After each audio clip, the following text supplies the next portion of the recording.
Заставьте их здесь работать. Именем революции.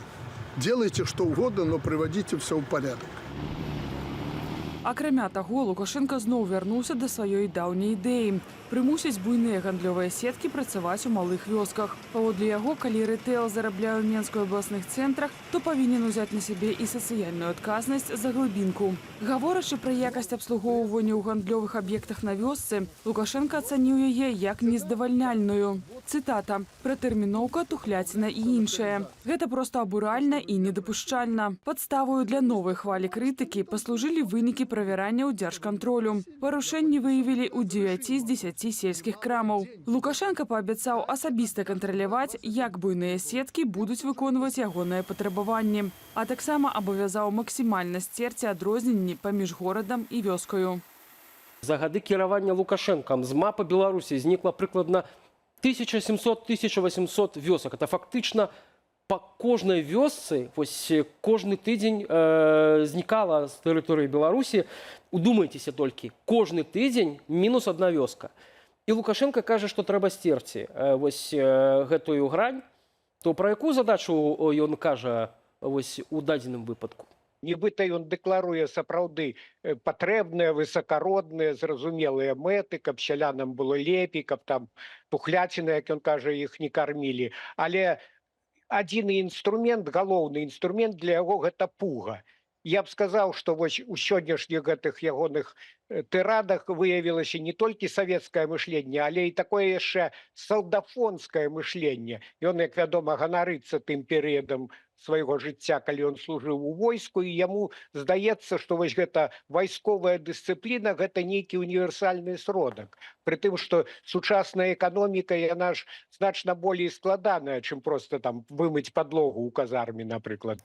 Так што гэты падыход зноў жа нібыта добрая ідэя, каб вялікія гандлёвыя сеткі кшталту гэтага еўраопту там і гэтай гандлёвай імперыі Тапузідзіса, якога ён таксама сёння крытыкаваў і ўшчуваў.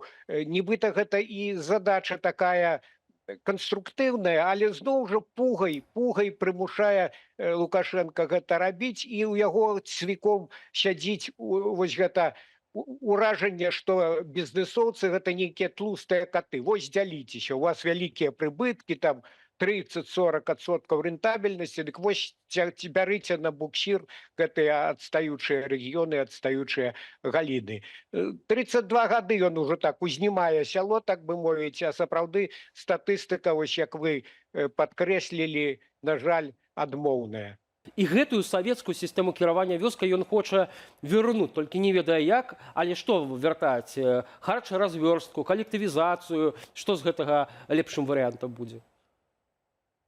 Глядзіце, дарэчы, вы згадалі, што сёння Лукашенко заявіў, што нібыта ўжо створаны дзве батальённа-тактычныя групы з нядбайных чыноўнікаў і адмыслоўцаў. Ён так сказаў, то ўжо бок не з шараговых аграрыяў, а з нейкай наменклатуры. Я не ўпэўнены, ці гэта ўжо сапраўды так зроблена, ці гэта пакуль што толькі план, праект. Таму відавочна, што ўжо развалілася гэта ідэя пасылаць іх на паўднёвую мяжу, каб яны там узмацнілі спецназ беларускі на мяжы з Украінай. А ўжо ідзе гаворка, я шукаў аналагі ў гісторыі, гэта хутчэй падобна на ідэю працоўных партый Троцкага, калі таксама ён прасоўваў у першыя гады савецкай улады ідэю такой татальнай мілітарызацыі працы. Або Лукашенко кітайскі досвед сёння згадаў, таксама можна паралель правесці, што ў часы Мао Цзэдуна так званая культурная рэвалюцыя праводзілася, калі там інтэлігенцыю, адмыслоўцаў прымусова кідалі на вёску, маўляў, каб яны не адрываліся ад проста люду і ведалі, што такое смак сялянскай працы. Таму тут такі гібрид, нейкі трацкізм, мааізм. Ну, але калі, я думаю, што Лукашенко нават не падазрае пра гэтыя тэарэтычныя тонкасці, хутчэй гэта можна назваць як проста самадурства старэючага дыктатара, якому ніхто не можа у вочы сказаць праўду пра такія эксцэнтрычныя, так бы мовіць, ідэі, і які таму адрываецца ўсё болей ад рэальнасці. Таму што, як вядома, любая ўлада разбэшчвае, а абсалютная ўлада разбэшчвае абсалютна. Звышзадача тут пакараць людзей. Тут Лукашенко, акрамя ўсё іншае, падрывае і ідэю службы ў войску, таму што атрымліваецца, што это кшталту турмы, кшталту нейкай папраўчай калоніі, дзе за правіннасці. Лукашенко ў яго рэфрэн: вось там мошкі, камары, хай іх кусаюць, хай іх ядуць. То бок галоўнае, каб яны пакутвалі, не столькі, каб нейкі быў эфект, колькі вось пакараць. На жаль, мы вяртаемся вось да той самай ягонай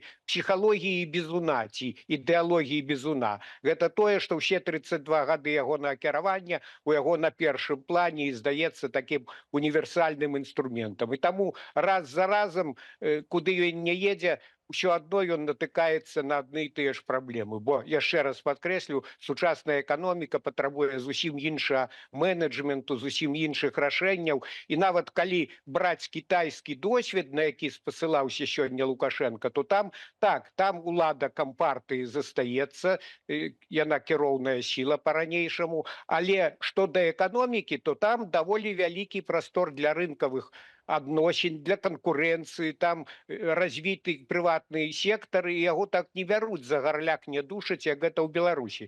Таму вялікі сумнеў, што нават вот кітайскі досвед у такой плашчыні Лукашенко здольны ўзяць. Яму ж трэба камандаваць, як перабіраць бульбу, як у тым старым анекдоце.